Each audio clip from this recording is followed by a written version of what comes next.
Nous sommes au Salon des Entrepreneurs 2019 et j'accueille Laurent Munro. Bonjour. Bonjour. Vous êtes le président de la Chambre régionale des métiers et de l'artisanat. Alors avec vous, on va parler de la CRMA notamment, qui accompagne et valorise plus de 193 000 entreprises, je crois, donc en Île-de-France. Voilà, tout à fait. Plus exactement, ce sont les chambres de métiers des 8 départements franciliens réunis autour de la Chambre régionale des métiers et de l'artisanat d'Île-de-France. Alors dans les sujets qu'on va évoquer ensemble dans cette petite interview, notamment le sujet de la transmission, qui est un sujet clé dans une entreprise artisanale. D'une part, comment vous assurez la pérennité et comment vous accompagnez cette pérennité via, je crois, en suscitant des vocations. Tout à fait.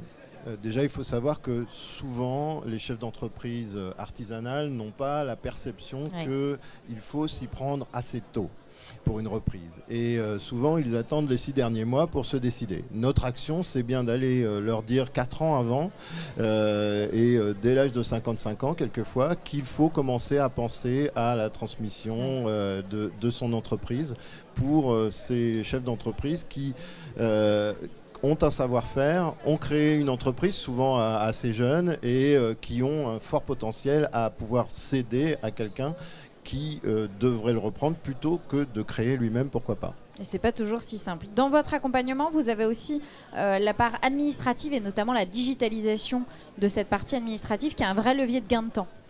Tout à fait.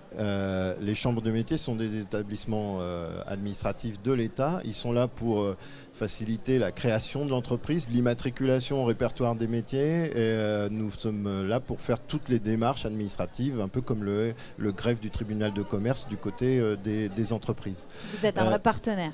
Voilà, on est un partenaire, on essaye de les accompagner au mieux. Souvent, il y a des enjeux différents d'autres entreprises, notamment un enjeu de qualification, puisque vous le savez, pour exercer un métier artisanal, souvent c'est lié à un diplôme. Pour être boulanger, il faut avoir un diplôme de boulangerie, et pour être plombier, il faut avoir un diplôme de plombier. Je n'ai pris que 2 exemples, je ne pourrais pas citer les 250 métiers qui composent l'artisanat aujourd'hui. Dernière question, est-ce que vous auriez une anecdote à nous raconter d'une précédente édition, peut-être du salon, un moment fort qui vous a marqué ou quelque chose que vous aimez particulièrement au Salon des Entrepreneurs? Écoutez, en tout cas, ce qu'on peut dire, c'est que c'est un salon qui est très prisé parce que quand on voit l'affluence dans les couloirs et le mal qu'on a à s'y déplacer, et aujourd'hui même, franchement, c'est qu'il y a un engouement et que c'est qu'il y a beaucoup de personnes qui projettent de créer une entreprise, de s'installer, de reprendre. Et ça, c'est bien pour l'activité, c'est bien pour l'activité économique en France et c'est bien pour les entreprises et les repreneurs dont on vient de parler.